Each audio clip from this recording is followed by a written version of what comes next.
Hello, my name is Beth Dixon, and I am the Math Lab Coordinator here at Walter State Community College, and I work in the MBSS Room 222, the Math and Behavioral Social Science Building.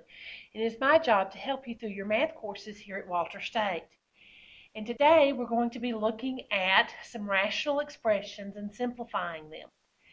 And as always, these podcasts are not meant to replace your lectures, but to supplement your lectures and to show you how to do some of your homework or problems like your homework. And so these again are just the supplements for those. So at this point with rational expressions, I've assumed that you know what a rational expression is, that you know some basics about rational expressions, and what we're going to talk about today is just the simplifying of those rational expressions. As we look at rational expressions, we want to remember that the first step in simplifying, not solving, but simplifying rational expressions is to factor anything that can be factored. In our first example here, I'm going to just come in just a little bit on our picture so that you can see that. As we look at our first picture here, or our first example here, I have the example 4n to the fifth over 12n to the third. Notice it does not need to be factored because it's already in factored form. By that I mean that there are no pluses, there are no minuses, and everything is multiplied. Remember the basic definition of what a factor is. A factor is something that's multiplied. 4 times n to the fifth, 12 times n to the third, it's already in factored form. So we're in good shape to begin simplifying. And actually, this is very similar to the problems that we started with and when we talked about polynomials. And I think of these as really as two separate problems. I'm going to draw a big fraction bar, but I really think of it as two separate problems. One is the 4 and the 12, the numbers. And again, I don't necessarily will have to write this step, but I'm going to think this step, that the 4 and the 12 are separate. I could also just cover up the 4 and the 12 and just look at the 4 and the 12. But to emphasize on this podcast, because of the limits that we have of trying to teach via video, we're going to do it this way. And then I'm going to think of that as a separate problem over here, the n to the fifth over n to the third. Now, 4 over 12, if we're just looking at the 4 over 12, is a fraction. It reduces. And to reduce a fraction, remember we simply say what goes into both 4 and 12. What goes into both 4 and 12 is 4. 4 divides into itself one time. 4 divides into 12 3 times. You can also use your calculator. Let me step over here and get my calculator. And we can put this in the calculator as 4 divide 12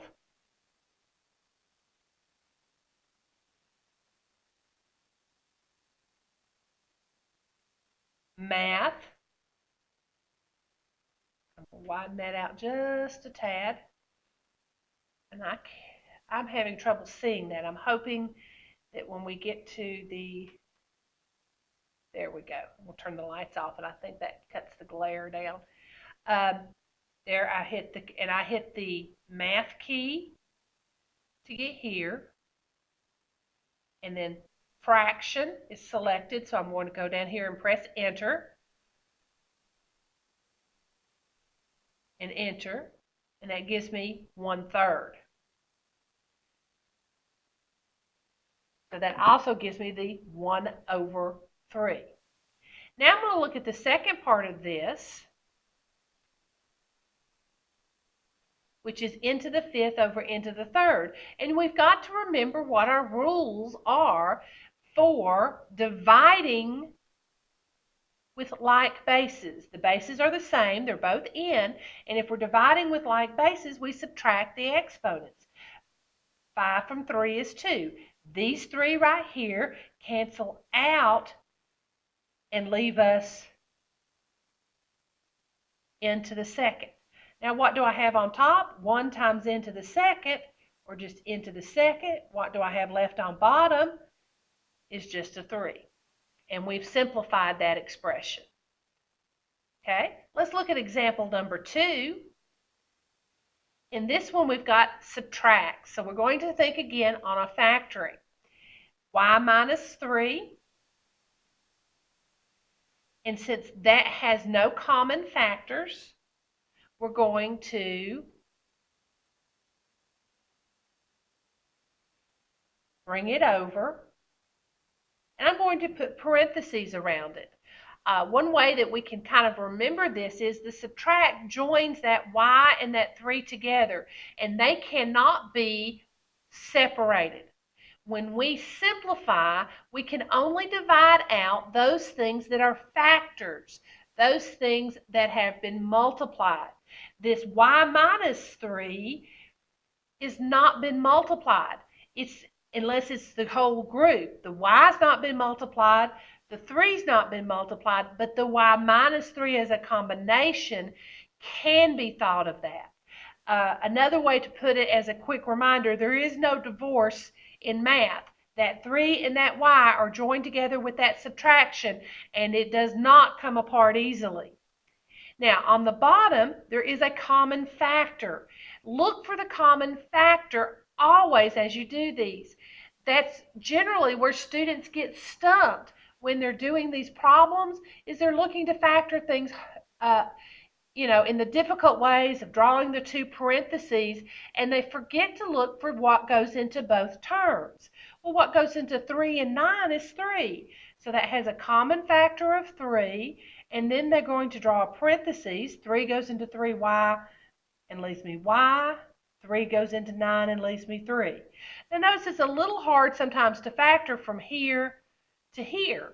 So oftentimes we'll factor right underneath because we're used to factoring down, and then we can transfer the answer over here. That's why you want to leave yourself plenty of room to work these problems. Now, as we're looking to simplify, we're looking for factors that are the same. Because the entire factor y minus 3 is the same as the entire factor y minus 3 down here, we can cancel those.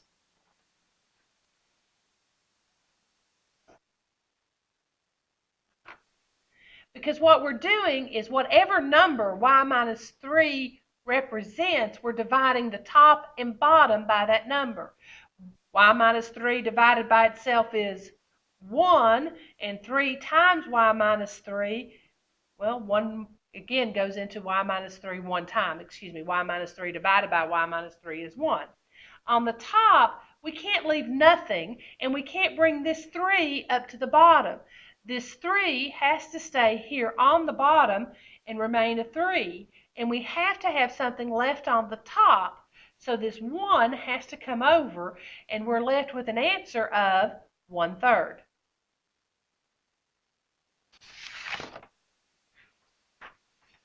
Okay, let's look at 2 more examples in simplifying expressions.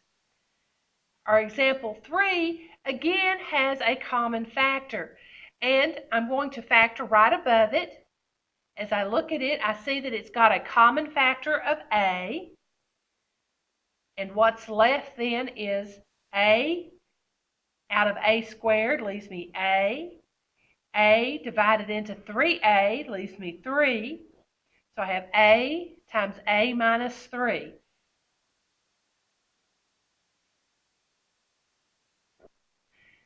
Okay, on the bottom, I have the trinomial with a 1a squared. So the easiest way to factor that is to draw my 2 parentheses, to place my a's in front, and to think about what multiplies to give me 15. I'm going to come over here and jot down my 15.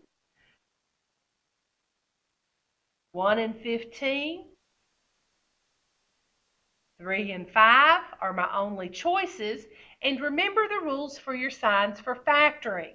If the last term is positive, then both signs will be the same as the middle term. So both of these signs will be negative, and what multiplies to be 15 and adds to be 8, well, that'd be the 3 and the 5. So we're building on that factoring that we learned and using using that now in examples. We used it in quadratics, now we're going to use it in rationals.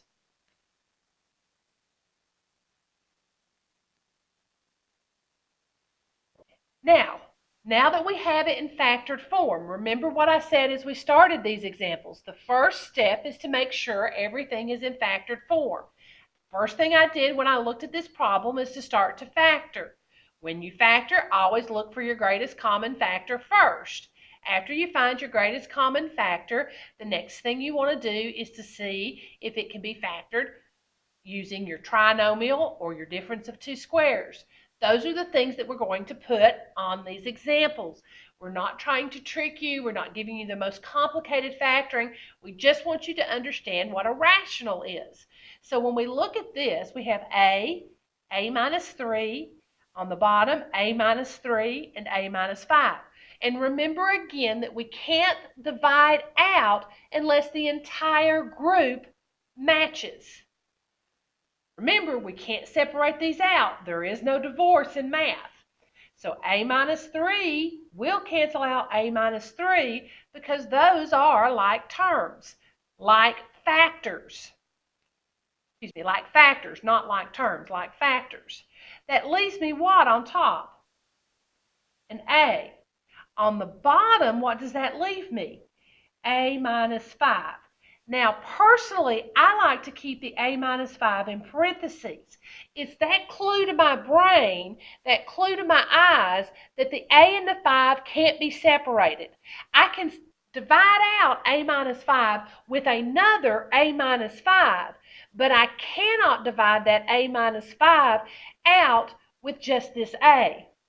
These a's do not cancel, because if a was 10, or excuse me, let's let that doesn't give us good answers here. But if a was 3, then I'd have 3 on top and 3 minus 5 or a negative 2 on bottom. Those are not things that would simplify. And you're saying I didn't follow that. Well, don't worry if you didn't. Just trust me. We cannot separate out this a from the 5. It's joined together. That subtract joins them. If it had been an addition, it would join them. We cannot divide out things that are not multiplied. Remember that we're working with multiplication and division as inverses of each other. Subtraction doesn't work. Subtraction and addition are inverses of each other. So in this case, that a and the a minus 5 then give us our final answer. A over a minus 5. Okay, let's look at our last example here. And this one is the most complicated of our factoring. So I'm going to factor the bottom first because it's going to be the simpler of the two factoring. Look for your difference of two squares as you factor. We do a lot of those. They'll have two terms, with the first one being a squared and the last one being a squared. Remember, as you do those, you get an x here and an x there. You get a minus 1. So what multiplies to be 1 and subtracts to be 0 is a 1 and a 1, with one of them being a plus and the other one being a minus. Now, when you have one like this, it's often very helpful to come down on a scratch sheet of paper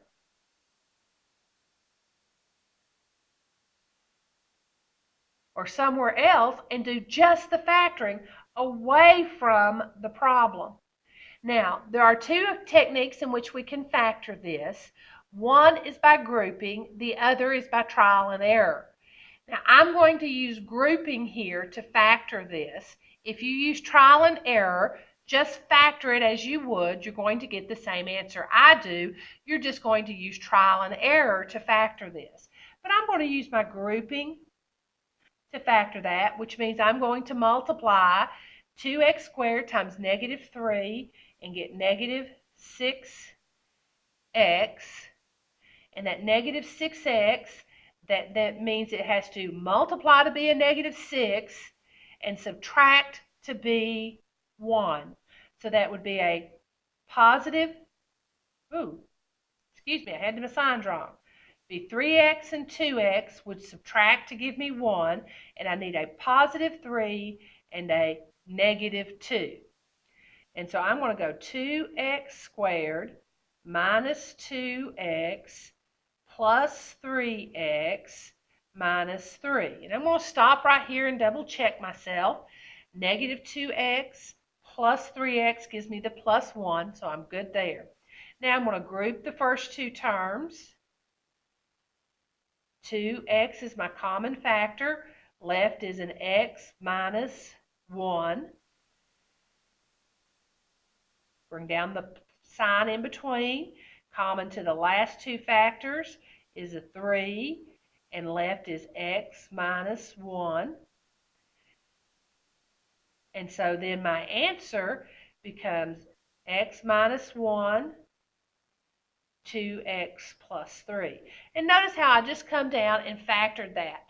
And I scrunched it up a little bit because I run out of room, but that's what you're going to do when you do these problems. Take that factoring, take a scratch sheet of paper, go down a little bit from your problem and factor it.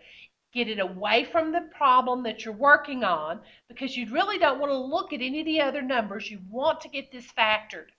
Now, I didn't take a lot of time in explaining how to factor this. I do have podcasts that go back over on how to factor. And if you're still struggling with your factoring, please look at those podcasts to help you with your factoring. Now, I'm going to take that answer, which was 2x plus 3, x minus 1. And notice I changed the order. That's just because I accidentally looked at it looked at it backwards and was reading Japanese style from right to left as opposed to left to right. That has nothing to do with the price of eggs in China. It's just the way I happened to write it down. We can write them in any order, and so that doesn't affect anything. And then the bottom, which I factored right there, is x plus 1, x minus 1. And now we're looking for factors that are the same. Well, I can divide both of these, the top and the bottom, by x minus 1. And they both go into themselves one time. What does that leave me? That leaves me on the top 2x plus 3, and on the bottom x plus 1.